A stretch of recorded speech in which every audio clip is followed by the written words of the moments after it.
Okay, hi everybody, and it's good to be back after our 1 week hiatus. And if you forgive me for tonight, I'm still coming off the Chanukah rush, so I would like to share a concluding thought about Chanukah that I think will carry us through the rest of the winter.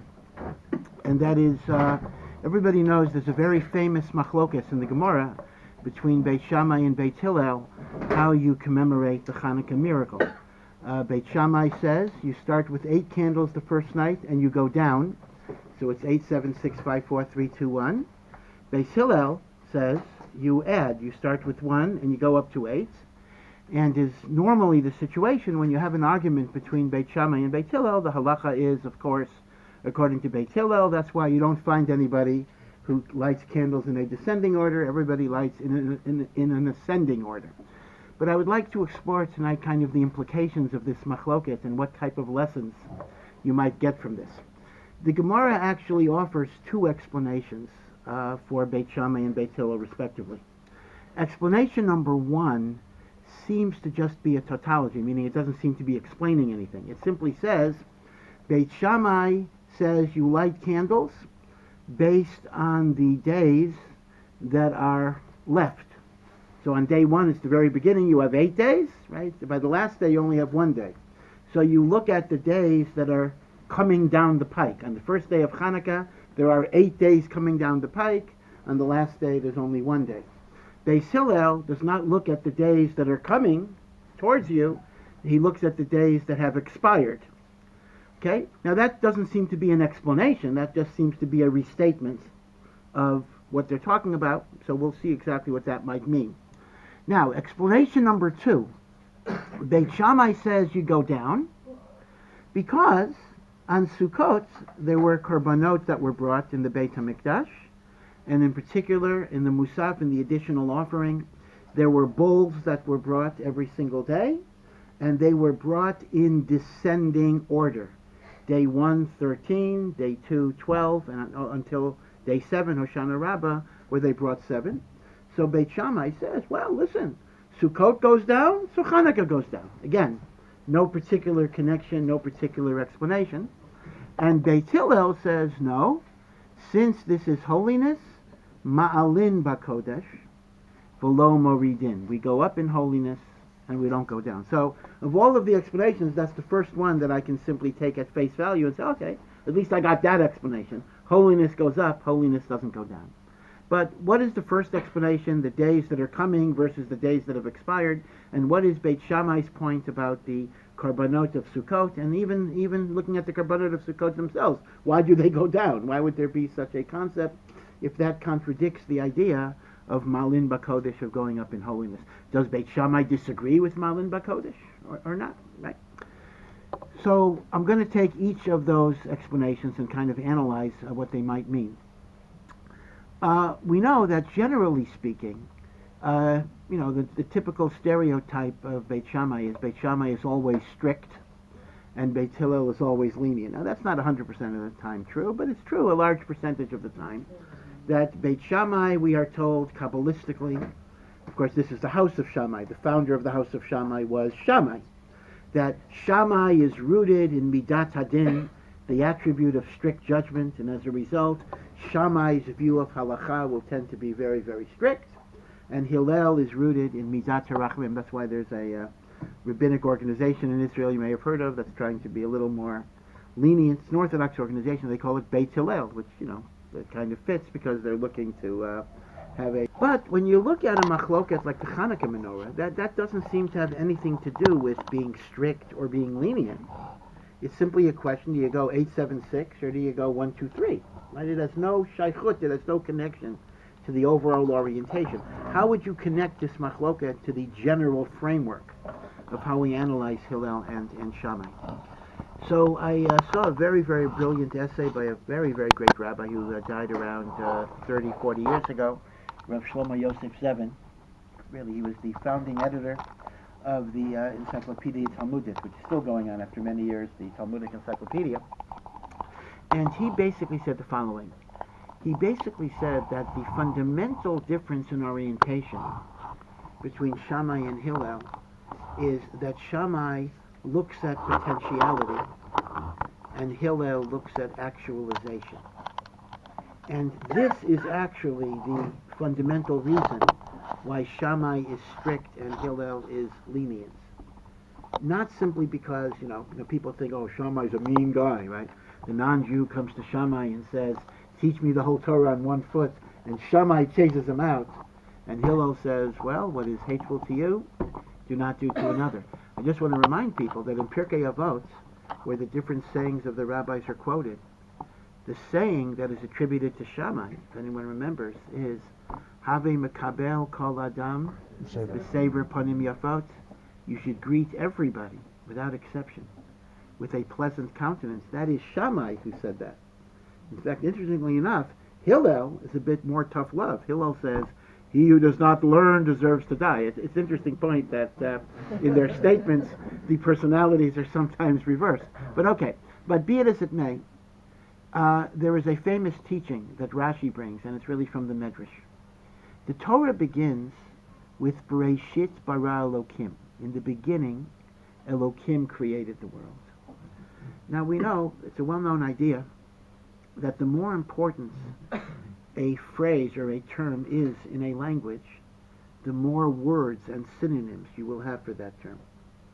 I had heard many years ago, though I read recently that it's an urban legend, that Eskimos, because they have to be very sensitive to all of the different types of snow and ice, where can they walk, where they cannot walk, they have words for many, many different types of shades of white and snow and ice, in which we wouldn't even know the difference. I had heard years ago they have 300, then it got cut down to 25, then I heard the whole thing was a Baba Maisa.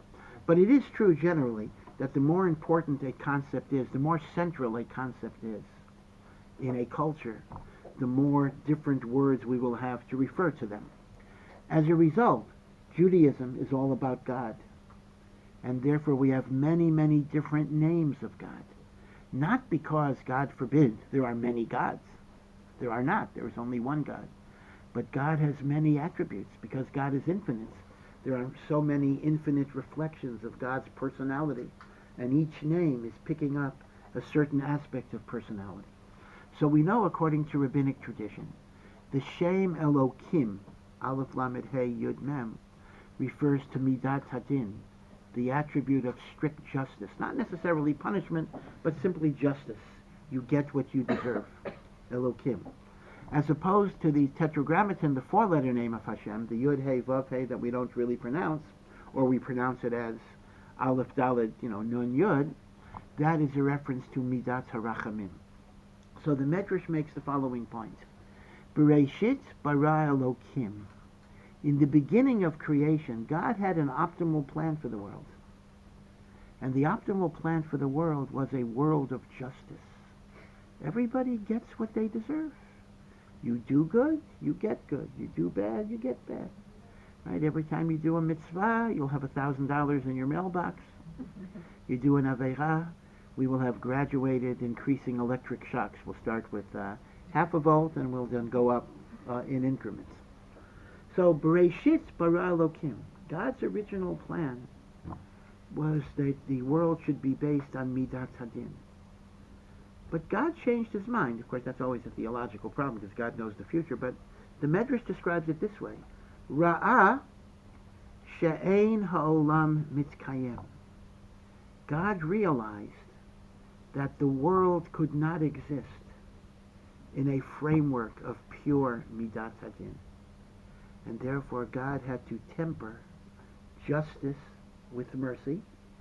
And that is why later in the Chumash it says, Biyom asot Hashem, Yud Kei Vav Kei, Hashem Elokim, Eretz V'Shamayim. Bereshit bara Elokim. But then Hashem was Mishatef. Hashem joined the Havaya, Yud Kei Vav Kei, and Elokim to create a mizug, a fusion of Rachamim and Din. Now you'll notice an interesting point, that God didn't throw out justice, because a world without justice, a world in which there would only be mercy, would actually not be as good a world as you might imagine. Because without a sense of divine justice in the world, people could get away, quite literally, with murder. There would be no accountability, there would be no standards, and ultimately the world would be destroyed. There needs to be a justice in the world, because justice is the ultimate divine guarantee that evil will not have a permanent prosperity in the world. Yes, in the short term, things happen we don't always understand. And indeed, that's a very, very difficult question. But ultimately, there is a divine justice in the world, but the justice is tempered with mercy. So it turns out that God's original plan was Midat Hadin, but the world as it actually evolved had to be a fusion of Din and Rachamim. So here is the concept that Rav Zevin articulates. Rav Zevin wants to say that the reason Beit Shammai is stricter than Beit Hillel is not because Shammai is mean, that's not the point, but rather Beit Shammai is linked to God's original plan for creation. God's original plan for creation was justice. Justice is Din. Hillel is more of the so Beit Shammai is the idealist, we might say. He is looking at the world the way it should be. Hillel is focusing on the imperfect, incomplete realization of the world, in which justice tempered with mercy was kind of a concession. It was a deviation from God's ideal. But Beit Hillel is the realist, and hence he is lenient. So the leniency and the strictness is not a function of leniency and strictness per se. It is a function of the idealist versus the realist.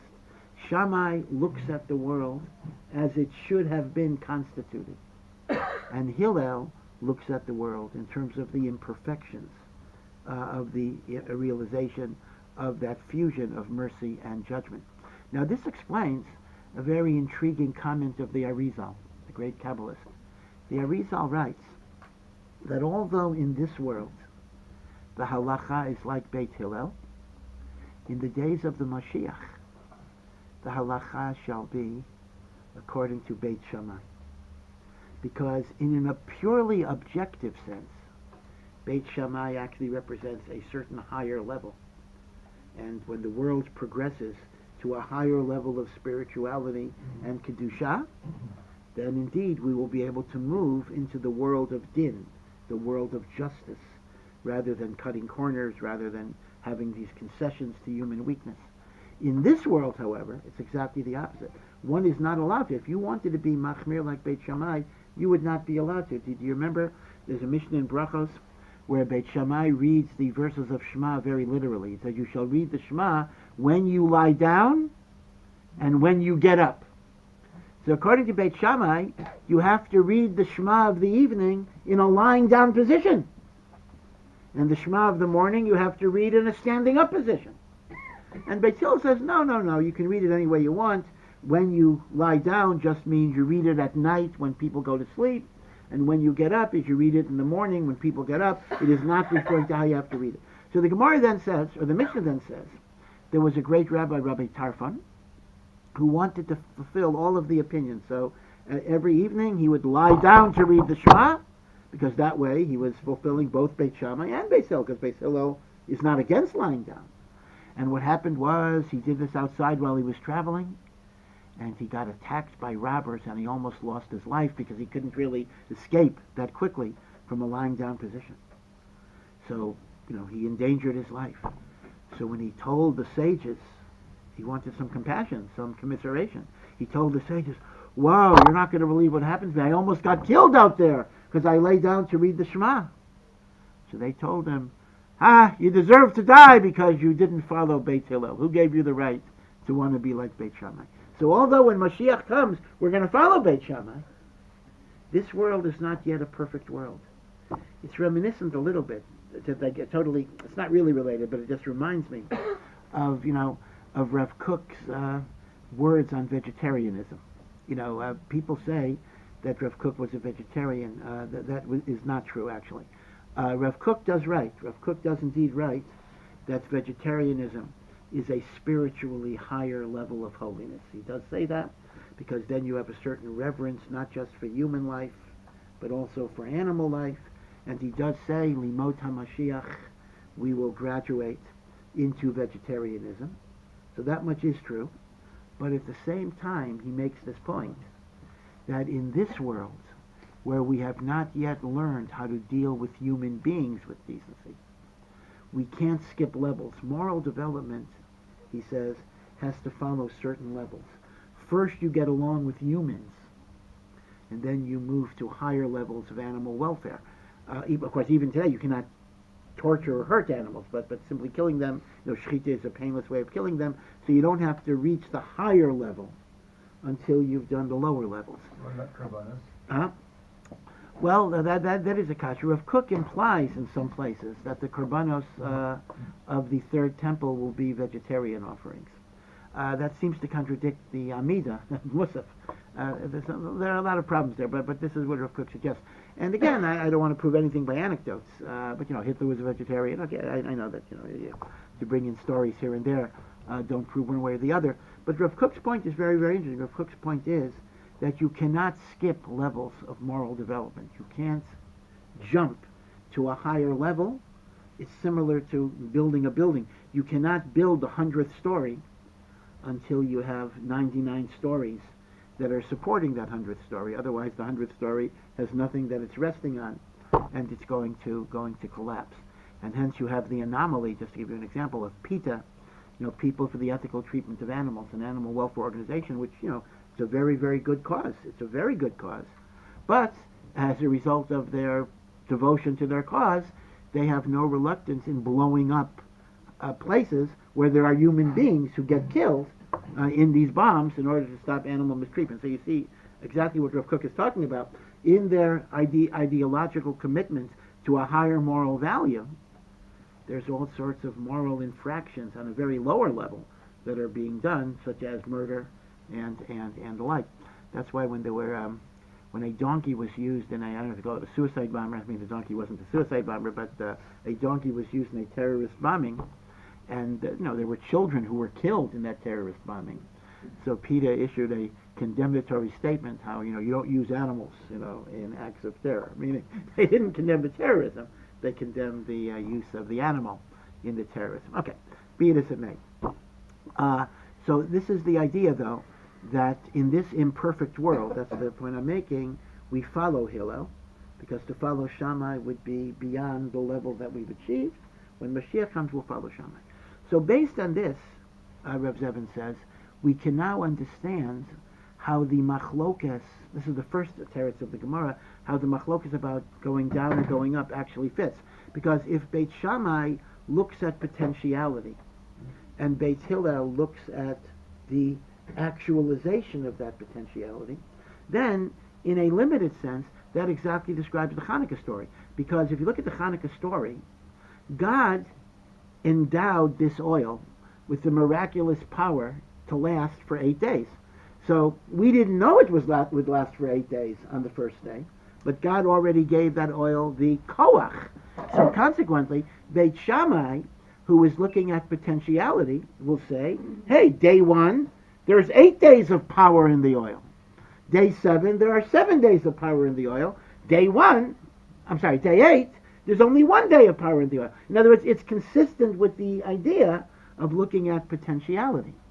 Beit Hillel, who looks at the imperfect actualization of that potentiality, focuses on what we've seen. Day 1, we saw 1 day of burning. Day 8, we saw 8 days of burning. That's why you go up. That would be the explanation of the Gemara. In fact, Rav Zevin says there's another argument between Hillel and Shammai, which seems to have nothing to do with being strict or being lenient, but you can fit the same paradigm. And that's a machlokas about Kiddush Friday night. Right? We make, everyone makes Kiddush Friday night, and the Kiddush Friday night has 2 blessings, right? You make a bracha, borei priagafen, a blessing on the wine, and then you make a longer bracha, that's the bracha to Hashem, mikadesh hashabbat, right? So one is called the bracha of the yayin, and one is called the bracha of the Kiddush. Which is the order? What is the order of those blessings? So obviously, we first make borei priagafen, then we make Kiddush, but that's only Beit Hillel's view. Beit Shammai actually says a different view. Beit Shammai says first you make the bracha over the Shabbos, and then you make the bracha over the wine. Obviously, we follow Beit Hillel. Now again, this doesn't seem to have anything to do with leniency, strictness. Like, what's the basis of this? So listen to what Rav Zevin says. He gives a beautiful insight. One of the unique features of Judaism generally is the idea of the integration of the physical and the spiritual. So Shabbat, of course, is a spiritual day that we celebrate our closeness to God and our acknowledgement that God is the creator of heaven and earth. But we celebrate it with wine and drink and eating and all of these different things. So the question becomes, what is the relationship, right? What is the relationship between the physical and the spiritual? So again, Beit Shammai is looking at this as an idealist, and Beit Hillel is looking at it as a pragmatist. The idealist says, I am so overjoyed with the holiness of this moment that I need to celebrate in a physical way. Meaning, it is the feeling of spirituality and closeness to God that is pushing me to toast Hashem.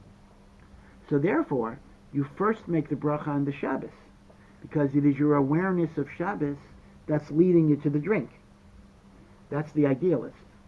Beit Hillel is the pragmatist who understands the weaknesses of the human personality. That for many of us, it's not that we have such an appreciation of Shabbos that we want to physically celebrate. It's the other way around. It's the physical celebration that gets us into the mood. Meaning, instead of saying, I love Shabbos so much that I'm going to have a cup of wine, it's the other way around. Because I'm having a cup of wine, I really love Shabbos. So therefore, Beit Hillel puts the physical before the spiritual, because it is often the spiritual, it is often the physical that brings you to the spiritual. Meaning, do you eat cholent because you love Shabbos, or do you love Shabbos because you eat cholent? Right? So there are different ways of creating the relationship. Okay. All right. So this is the explanation of the first teretz of the Gemara, that Shammai looks at the days that are coming up, that's potential, and Beit Hillel looks at the days that have passed, that is actualization. Now let's look at the second explanation. Beit Shammai says we compare it to the korbanot of Sukkot that go down in order. Beit Hillel says we go up in holiness, we don't go down. Got to move forward. What does Sukkot have to do with anything? So first, let me just give you a little observation. Historically, the story of Chanukah is actually described in the book of the Maccabees. The book of the Maccabees, we talked about this last time, is not a book of the Tanakh. It is not a book of the Jewish Bible. It is not considered an inspired or a holy book. It is a series of books that are in a collection that are known as the Apocrypha. Now, interestingly enough, in the Catholic Old Testament versions, the apocryphal books are included in their Old Testament list. So you will actually find the book of the Maccabees in a Catholic Bible. You will not find the book of the Maccabees in a Jewish Bible. Nevertheless, the book of the Maccabees is treated as a valid historical book, and commentaries like Rashi will quote from the book of the Maccabees. So it's not a treif book. It's not a heretical book. It's not a book you're not allowed to read. It is simply a book of history that is not prophetic, and therefore it does not have holiness. But in the book of the Maccabees, it actually describes that when the Chashmonaim regained the temple on the 25th of Kislev, there was a great, great pain, because it was only a short time after Sukkot, and they were really hoping they would have regained the temple for the holiday of Sukkot, and they just missed it by a month or so. And as a result, part of why they enacted Chanukah was to be a makeup for the Sukkot festival, which was 8 days, 7 days of Sukkot and Shmini Atzeret. And the book of the Maccabees even says that people took lulav and esrog on that Chanukah to kind of make up for Sukkot. Now, halachically, that type of practice makes no sense at all. You cannot make up for Sukkot by observing it in Chanukah. Whatever, if you didn't build a sukkah, you can't do it then. So we have to assume it was a lay custom that did not have rabbinic approval. And as a result, therefore, there is no mention in the Talmud of any direct connection between Chanukah and Sukkot. But I would surmise, this is my speculation, that perhaps that is why Shammai connects the candle lighting, to the korbanot of Sukkot, that might be the one intimation in rabbinic literature to the reference in the book of the Maccabees too, that Chanukah was a makeup for Sukkot. So sometimes what happens is, even a lay custom that the sages tried to destroy, they didn't want to recognize it, will somehow become part of the minhagim of Am Yisrael, like you can't get rid of it. It's like you try to delete a computer program, and as you know, Hillary and other people discover, you try to delete an email, and things tend to surface one way or the other. Okay, but putting the historical note aside, I want to share with you a thought of the Sfat Emes, one of the great Hasidic masters. We know that a human soul is compared to a candle. This is actually a verse in Mishlei, a verse in Proverbs. Ner Hashem, Nishmat Adam. The soul of a human being is a candle that is lit by the Almighty. That is why during Avelut, when you sit Shiva, we light a memorial candle. That is why there's a yahrzeit candle, right, etc., because that commemorates a soul. In fact, even one of the words for soul is nefesh. Nefesh is a soul. So some want to suggest derech drush, this is not a grammatically correct interpretation, that nefesh might be an abbreviation. The nun stands for ner. Now ner does not mean a candle. Ner actually means a receptacle for oil, right? So ner is the cup. Ner, the pei, or the pei, is petila, psila, a wick, and the shin is shemen, the oil. Meaning, what are we? We're supposed to be like a candle. We're supposed to be a receptacle, oil and wick. We prepare ourselves to receive Hashem's divine light. So Ner Hashem Nishmat Adam. So based on that, when you look at the Neirot of Chanukah, you're seeing a mirror of your soul. It is the beauty and radiance within you that you're seeing. You're not just seeing the holiness that God brings into the world, which of course you're seeing that as well, but it's kind of a mirror into the ner of your neshama. That's point one here. Point two, the metaphor of fire. Fire can be a metaphor for two very different phenomena. Fire is that which burns and destroys. That's one metaphor for fire. Fire is mashchit umechaleh. The other metaphor for fire, mechamem umeir. It gives warmth and it gives light. Now I understand scientifically the two come from the same thing because it's burning up the fuel. I understand that. But metaphorically, we perceive it as two very, very different things. I mean, just imagine the difference between a house burning, and again, with Sirena, we had awful tragedies this week with the mother and her 4 children. So imagine the difference between a house that's burning and a fireplace, right? The fireplace also is burning, right? But you don't have the image of destruction. In front of the fireplace, you feel warmth and you have light, right? So fire can be that which destroys, and fire can be that illuminates and gives warmth. So, given the fact that when I look at the Neirot, I'm looking at my neshama, Hillel and Shammai are arguing over what message should I take. Now, David HaMelech says that when a person wants to do tshuva and come back to God, so it's a very simple formula. Somebody once asked Bernard Baruch. Bernard Baruch was a famous Jewish financier who worked for. He was an advisor to Franklin Delano Roosevelt around during the Depression. So somebody asked him, it's kind of like asking Warren Buffett today. Somebody asked him, "What is the secret to success in the stock market?" So he said, "I have an absolutely guaranteed secret: buy low and sell high." And that is the secret that you need to know. So, how do you do tshuva? So King David said, David HaMelech said it relatively simple. Sor meira, turn away from bad.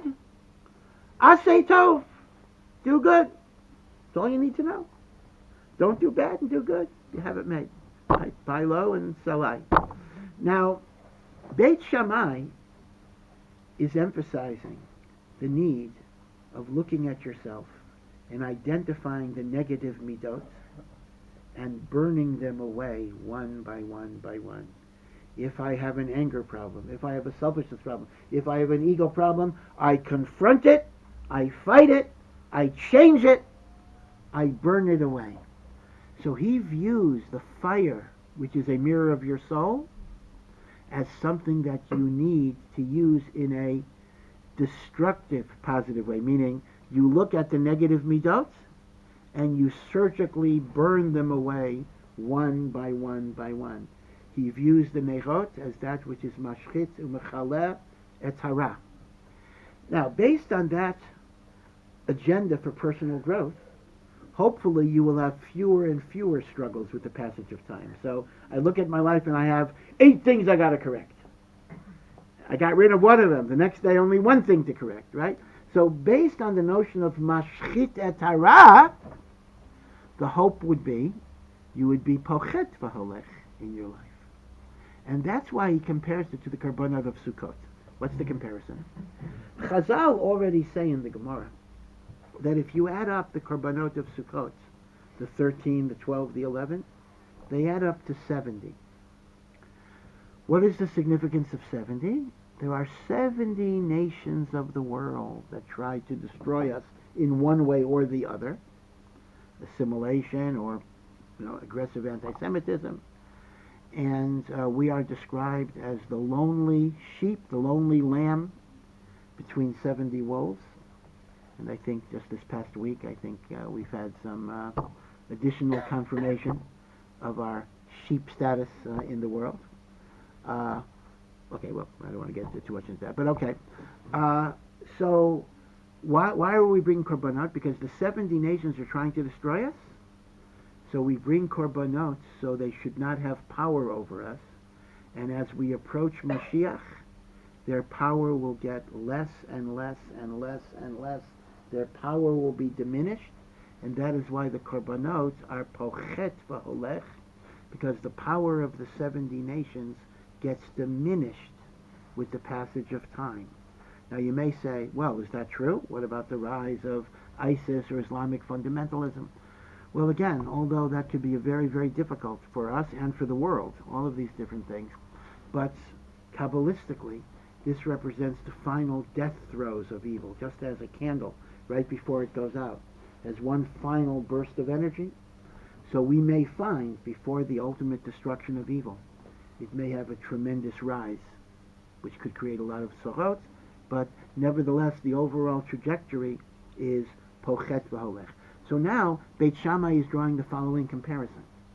Just as Sukkot represents the progressive diminution of evil external to us as we approach the Messianic era, the pochet v'holech of the Nerot Chanukah represents the internal destruction of evil within us as we use the fire to represent the need to be mashchis and mechaleh the ra within us. So the comparison is, Sukkot, the emphasis would be on combating the external demon, and the Nerot Chanukah is combating the internal demons, because it's very much mushrash in our Masorah that everything that happens outside of us really represents internal things that are happening within us.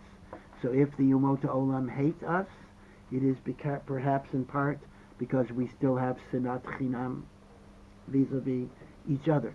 It's like those movies, those sci-fi movies where sometimes the things that you dream about, your nightmares, become the real monsters that are outside of you. Yeah. When it's up to, when it comes to, so mother can't beat them. That's right.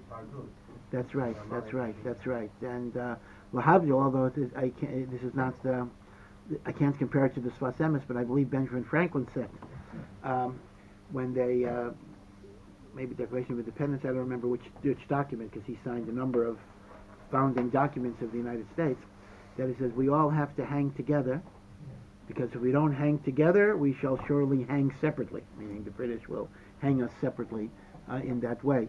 So, no, the lack of Achdut in Am Yisrael is very, very obvious. But you see, that's Beit Shammai's connection to Sukkot, that the progressive diminution in evil that Sukkot represents on the external level, the Neirot Chanukah, the Eish, is Mashchitu Mechaleh, represents on an internal level. Now, so what is Hillel's point of going up in holiness? Once again, Hillel is making a psychological point based on the imperfections of the human personality. In an ideal world, we should be strong enough to confront the demons within us and simply fight them off. But in the imperfect world that we live in, we often discover that when we try to focus too much on our negativities and on our faults, we get overwhelmed with a sense of futility, despair, and pessimism, because we feel like failures. And as a result, Beit Hillel says, as a pragmatic character developer, perhaps you need not to focus on the negativities within your personality, but focus on your strengths. Focus on those areas that you excel. Focus on those areas in which you have talent, in which you're working well. And the way you combat darkness is not by attacking it directly, because you cannot take a baseball bat and drive away the darkness. You attack darkness by generating goodness and light. And therefore Beit Hillel says to Beit Shammai, instead of viewing the Neirot as that which destroys the negative, Sur Meira, look at the Neirot as that which increases light and warmth in you and in the world, and then the darkness takes care of itself. Now, in an ideal sense, Beit Shammai is actually correct. A person ought to be strong enough to take criticism, like say, take criticism like a man, or even say that to a woman, right? Take it like a man and work on it. But, most of us, I include myself, we get kind of debilitated, when we have to face criticism of ourselves. So Beit Hillel says, sometimes you got to put away that particular exercise for another day. Work on your positives. And one might even say, although this is a gross oversimplification, that the machloket, Beit Shammai and Beit Hillel, is the machloket between the Musar movement and the Hasidic movement. There were two great movements in the 19th century. This is 1,000 years after Hillel and Shammai. There were two great religious movements within Halacha. I'm referring to Orthodox religious movements that developed in the 18th and 19th centuries. The earlier one was the Hasidic movement, which spread very, very rapidly in spite of the initial opposition by no less than the Vilna Gaon, but Hasidus in the 19th century exploded. And then there was a smaller movement, but also a very influential movement in Lithuania that also spread, called the Musar movement of Rabbi Yisrael Salanter. Now, both of them were what you might call religious revivalist movements that to some degree were responses to Reform and the so-called Jewish Enlightenment, but they had different orientations. Chassidut stressed the notion of joy in the service of God, and the notion of serving Hashem with simcha, unity, love, etc. The Musar movement stressed unrelenting scrutiny of yourself, honesty, confronting your flaws, working to reform your character. Right? So one might even say that the Musar approach was Beit Shammai's approach of looking at your negatives and working on them. The Hasidic movement said, don't think about that necessarily. Focus on the positive, and the negatives will take care of themselves. Now again, this is a gross simplification of both the Muslim movement and the Hasidic movement. But to some degree, even this stereotype is not totally inaccurate. There is at least a kernel of truth in that description. Of course, given the fact that the halacha is like Beis Hillel, I guess we should all become Hasidim of one type or another.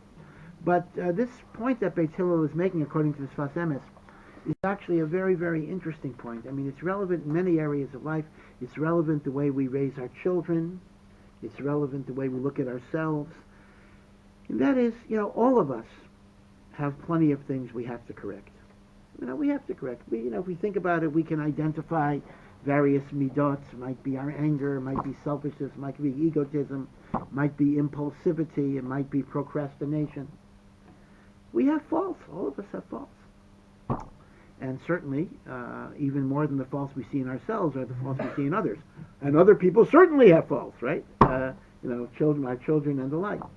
And yet, I think most of us have a sense sometimes that when we are overly critical of others and even overly critical of ourselves, that often does not generate the positive responses. Now, if somebody is truly spiritually strong, then lehepech. Tell me what I need to correct. These are famous last words. When a boss calls his employees in and says, "Tell me what I need to correct." Well, please, if your employer ever tells you, please do not be honest with him, because if you actually tell him what he needs to correct, you'll probably get fired, or whatever it is. So when people say, "Tell me exactly, what do I do wrong?" they really don't want to hear that too much. And all of us know that because we become defensive, we become hostile, we become insecure. So one has to understand that often people are built up much more by focusing on their strengths, by encouraging them. And then, as we get spiritually stronger, we are then better able to deal even with the negatives in our personality. And that's really what Hillel's point is. Build a person up. Build yourself up, because you're that person too. Build yourself up. And then you will eventually be strong enough to confront the inner demons, because the inner demons themselves are going to be smaller and weaker and less significant, because the light is doches achoshech, right? This is the ultimate lesson of Chanukah, is the iskabrut ha'or al achoshech, that the light will eventually triumph over those powers of darkness. And again, as we always say, the darkness is not just the external darkness of enemies and anti-Semitism, but it also refers to the darkness within our souls, of whatever form it takes. And there too, the light is going to triumph over the darkness. So I do apologize for talking about Hanukkah, but I think it's really such an important message that it's something that we can take well after Hanukkah as well. And I'll just end with one Hasidic word from the Bnei Yissaschar, again, a very, very brilliant Hasidic work. He says, and again, a lot of these Hasidic thoughts are not grammatically correct, so you can't really ask questions on them on that level. But the Bnei Yissaschar wants to say that the word Chanukah is connected to the word chinuch. Chinuch is the word we use for training. When you train a child how to do a mitzvah, so we call that chinuch. I train someone how to do it. So he says that experiencing the light of Chanukah is the chinuch that prepares us for the light of Mashiach. So we kind of go through a practice session, so we will be ready to absorb the ultimate light of Mashiach. So again, we live in a dangerous time, a tumultuous time, perhaps politically vis-a-vis the United States. Perhaps it looks like maybe good times are coming down the pike, but in the volatile, ever-changing world, there really is no security at all. And one could respond to the uncertainty in the world in a number of ways. One could simply be despondent. There's no hope, there's no stability, there's no prospects for peace. Or maybe the other way around, when one realizes that we're in such a matzav that there's like nothing we can do about anything, then we have to realize that means Hashem is in charge. And when Hashem is in charge, ultimately I can let go a little bit. I'll just end with this story. The Brisker Rav Yitzchak Soloveitchik, was trapped in the Warsaw Ghetto during World War II. And he was normally a fairly nervous person. He was always worried about matzah. He was worried about doing mitzvot, and that kind of became a moreshet of Brisk, because they're very conscientious that way. But in the Warsaw Ghetto, he seemed unusually calm. He went around his business, and, nothing seemed to bother him. So somebody had the chutzpah to ask him, Rebbe, you're so nervous all the time, and now there's something to be nervous about, and how come you're so calm? So he said, the Brisker Rav said the following. The Brisker Rav said, when it comes to mitzvot, that is my responsibility. When it's my responsibility, I am very nervous, because I can mess up, I can make mistakes, I never know if I did it right. So when it's up to me, I worry a lot. But what happens when I'm in a situation that is so hopeless that there's absolutely nothing I can do? So some people might go crazy. He says, that's when I relax. Because when I know that this is not a situation I control, that I know I'm in the hands of Hashem. Now, he was not being Pollyannish. He was not saying, oh, everything will have a happy ending. There was, after all, the Holocaust. The Brisker Rav himself lost his wife and some children. But his serenity does not come from the unrealistic expectation that everything will happen the way he wants it to happen. He knows that that wasn't the case. But simply the idea that when Hashem is in charge, there is a gamzu l'tovah, even on levels that we don't perceive and we don't understand. We're not being abandoned. Hashem is interacting with us in ways that may be painful. But it's not because he's forgotten about us. It's not because he doesn't care about us. And therefore, when you have a sense of divine love, even if things happen that don't make sense, you have the strength to be able to absorb them and move on and incorporate them. Okay, so in some ways, the uncertainty of our times can actually give us a stronger connection with HaKadosh Baruch Hu, because it removes the illusion that we really can significantly affect the world, because really we can't. Therefore, Ein lanu, as Chazal say, Ein lanu lihisha'en ela al Avinu Shabbat Shamayim. So you all be well, and we'll see you next week. Take care.